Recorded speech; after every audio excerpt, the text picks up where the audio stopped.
Welcome to my vlog mga kasosi. Ngayon ipapakita ko sa inyo ang tangke na nasa aking likuran. Ang tangkeng ito ang nagsusupply ng tubig sa lahat ng residente ng Sitio Patong. So may taasan lang banda. Ang tangkeng ito, ang tubig na laman nito ay nagmumula sa bukal na pwedeng inumin, panlaba, panligo, pansabaw ng mga pagkain. Napakalinis ang tubig na ito dahil ito ay mula sa bukal. Ang bukal ay nagmumula sa kabundukan na walang sino mang tao, walang mga bahay kung hindi mga ibon lang at kung ano-ano pang mga hayop ang naroroon. Kaya malinis ang tubig na dumadaloy dito.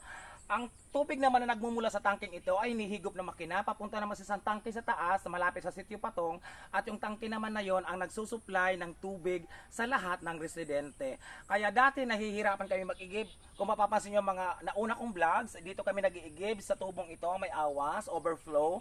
Ngayon wala na dahil doon na kami mismo sa may tangke at ang tangke ay nagsusupply ng tubig sa mga bawat grupo ng bahay. Bawat grupo ng bahay, 10 hanggang 20 ay may isang gripo.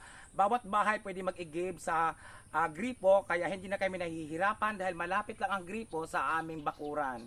Kaya napakaswerte na taga Sitio Patong dahil nagkaroon kami ng ganitong project na para hindi na mahirapan ang mga residente ng Sitio Patong. Ang Sitio Patong ay located sa Barangay Consuegra, Municipality of Leyte, Province of Leyte. Nandito ako sa lugar na ito na napakatahimik, walang mga tao, walang bahay. Kaya nga napili ko mag-vlog dito dahil walang istorbo.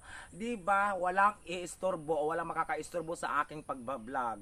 So, shout out dyan sa mga taga Maynila, no? Alam kong pare-pareho tayo nahihirapan ng tubig sa Metro Manila, lalo na pag tagtuyot, talagang nahihirapan ang supply ng tubig. Samantala dito sa amin, maski tagtuyot, hindi ito natutuyo ang tangking ito. Mamaya-maya lamang paglagpas ng tanghali ay may overflow na dito, pwede ka na maligo, pwede ka na maglaba. Dahil sa oras na ito, wala pa siyang overflow dahil hinihigop pa siya ng makina papunta sa napakalaking tangke, no, sa likod ng bahay ko para naman mapuno yung tangke dahil mamayang alas 5 ay bubuksan na ang tangke doon para mag-supply ng tubig sa lahat ng residente ng Sitio Patong. So, para sa mga hindi pa nakakaalam, ang tangking ito ay linilinis monthly, no, ang loob ng tangking ito dahil siyempre may mga lumot, linilinis ito. So para manatiling malinis ang tubig na umaagos sa bawat tahanan, kailangan linisin ito monthly.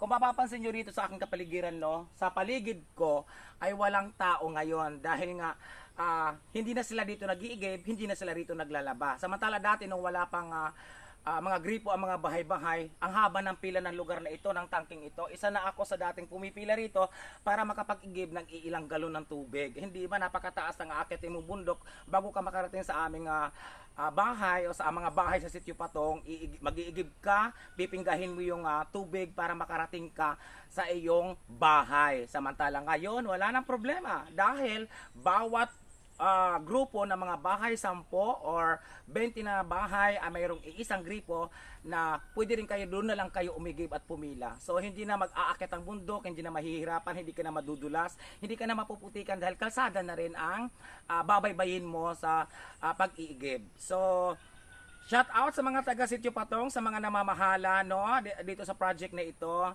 Hindi ko na lang i-mention ng mga pangalan at saka syempre maraming salamat kay Honorable Belly Dilantar, ang punong barangay ng Barangay Consuegra.